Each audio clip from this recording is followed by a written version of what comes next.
तीन बहनों की लालची भाभी। करिश्मा, रेशमा और मनीषा तीन बहनें हैं। उनका एक भाई भी है, मयंक। मयंक अपनी बहनों को बहुत प्यार करता है, लेकिन मयंक की पत्नी सविता इस मामले में मयंक से बिल्कुल ही अलग है। वो अपनी ननदों का जितना बुरा कर सकती है उतना बुरा करती ही रहती है और अपनी ननदों पर हुक्म भी चलाती है। करिश्मा, करिश्मा, तुमने अभी तक नाश्ता नहीं बनाया? तुम्हारे भैया को ऑफिस जाने में देर हो रही है। हाँ भाभी, बस अभी बनाती हूँ। करिश्मा, तुम ये ढीलापन छोड़ दो। कल को पराए घर जाना है। वहाँ अगर तुम इस तरह से काम करोगी तो लोग क्या कहेंगे कि माँ ने और भाभी ने कुछ सिखाया नहीं। और तुम्हारी दोनों बहनें कहाँ हैं? अब रेशमा मार्केट गई है और मनीषा सो रही है। क्या? सुबह के 8 बज रहे हैं और ये महारानी अभी भी सो रही है? ये कहते हुए सविता अपनी सास दुर्गा देवी के पास जाती है। माँ जी, देख रही हो अपनी बेटियों के तौर तरीके? क्या हुआ बहू, सुबह सुबह क्या कर दिया मेरी बेटियों ने? अरे एक तो अभी अभी उठकर किचन में गई है, दूसरी सुबह सुबह बाहर चली गई और तीसरी अभी तक सो रही है। क्या करूं मैं इन तीनों का, मैं तो परेशान हो गई हूँ।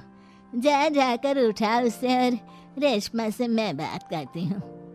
सविता सीधा मनीषा के कमरे में जाती है और उससे कहती है, महारानी जल्दी उठो, सूरज सर पर आ गया है। भाभी थोड़ी देर और सोने दो ना, मैं रात को लेट सोई थी। वो क्या ना, यूनिट टेस्ट चल रहे हैं। शराफत से उठती है या नहीं, या फिर पानी की भरी बाल्टी डालूं तेरे ऊपर? नहीं भाभी, मुझे बिस्तर में नहीं नहाना, उठती हूँ मैं। मनीषा जल्दी से उठकर बाथरूम में चली जाती है। सभी आराम से बैठकर नाश्ता कर रहे होते कि तभी रेशमा बाजार से हाथ में सामान लिए आ जाती है। रेशमा को देखते ही सविता उस पर बरस पड़ती है। लो, आ गई महारानी।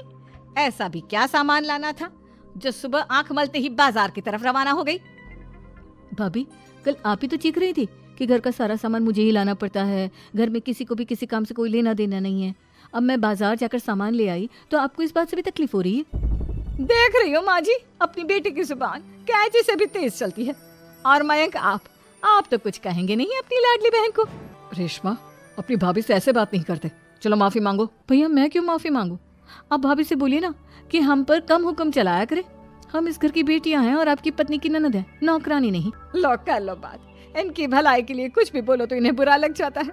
इस घर में यही इज्जत है मेरी। देख लो माँ जी, आपकी बेटी किस लहजे में मुझसे बात कर रही है। सविता वहाँ से चली जाती है। मयंक को बहुत गुस्सा आता है, वो भी वहाँ से चला जाता है। फिर करिश्मा रेशमा को समझाती है, रेशमा, तुम्हें भाभी से माफी मांग लेनी चाहिए थी ना। लेकिन दीदी, मैंने कुछ किया ही नहीं तो मैं माफी क्यों मांगू? हाँ करिश्मा दीदी, रेशमा दीदी जैसे ही घर में आई भाभी ही उन पर चिल्ला रही थी। हाँ, मैं मानती हूँ कि गलती भाभी की थी। मैं तो इसलिए बोल रही हूँ कि भाभी ने माँ को तो पूरी तरह अपने वश में कर लिया है। वो हमारी बात सुनती ही नहीं। मयंक भैया हमारे लिए हमेशा खड़े रहते हैं, इसलिए उनकी बात का मान तो तुम्हें रखना चाहिए था ना। कोई फायदा नहीं दीदी, कुछ दिनों की बात और है, भाभी उन्हें भी हमारे खिलाफ भड़का देंगी। फिर वो भी माँ की तरह हमारी किसी बात का विश्वास नहीं करेंगे। इसी तरह सविता अपनी तीनों ननदों को किसी न किसी बात पर परेशान करती रहती थी। एक दिन मयंक अपनी तीनों बहनों के लिए गिफ्ट लाया। करिश्मा, ये तुम्हारे लिए हार का सेट। रेशमा, तुम्हारे लिए सुंदर सी ड्रेस। और मनीषा, तुम्हें किताबें पसंद है ना, तुम्हारे लिए किताबें लाया हूँ।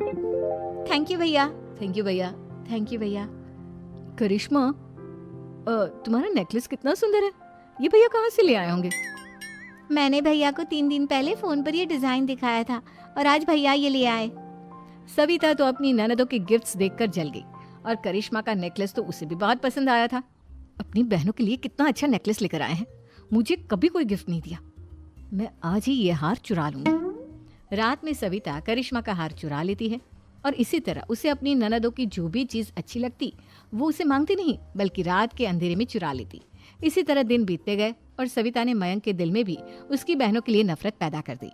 एक दिन मयंक ने करिश्मा और रेशमा के लिए रिश्ता देखा और ये बात उसने घर में सबको बताई। माँ, करिश्मा और रेशमा के लिए बहुत अच्छा रिश्ता आया है, वो लोग कल इन्हें देखने आ रहे हैं। आप और सविता मिलकर सारी तैयारी कर लेना। ये सुनकर करिश्मा और रेशमा खुश हो जाती हैं, लेकिन सविता सोचती है, अगर इन दोनों बहनों की शादी हो गई तो घर और बाहर का काम कौन करेगा? मनीषा तो एक नंबर की कामचोर है, उससे तो किसी बात की उम्मीद लगाना ही बेकार है। मुझे इस शादी को रोकना होगा। अगले दिन सभी लड़के वालों के स्वागत की तैयारी करने में लगे होते हैं। तभी मयंक अपनी बहनों से आकर कहता है, तैयार हो गई तुम दोनों? देखो, दोनों लड़के बहुत अच्छे हैं, मैं कोई कसर नहीं छोड़ना चाहता, इसलिए तुम उनके सामने अच्छे से बिहेव करना और अपनी भाभी से लड़ने मत लग जाना। करिश्मा, तुम वो नेकलेस पहन लो ना जो मैं तुम्हारे लिए लाया था। भैया मैं बहुत देर से वो नेकलेस ढूंढ रही हूँ लेकिन मुझे मिल ही नहीं रहा। क्या तुमने नेकलेस खो दिया?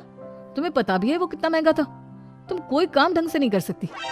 मयंक गुस्से में वहां से चला जाता है। थोड़ी देर बाद लड़के वाले भी आ जाते हैं। वो दोनों बहनों को पसंद कर लेते हैं और रिश्ता पक्का हो जाता है। लेकिन सविता के दिमाग में तो कुछ और ही खिचड़ी पक रही थी। वो पंडित जी के पास करिश्मा की कुंडली लेकर जाती है और उन्हें पैसे देकर करिश्मा की कुंडली बदलवा देती है। जब लड़के वालों के पास करिश्मा की कुंडली जाती है तो वो दुर्गा को फोन करते हैं। बहन जी, हमने करिश्मा की कुंडली अपने पंडित जी को दिखाई थी।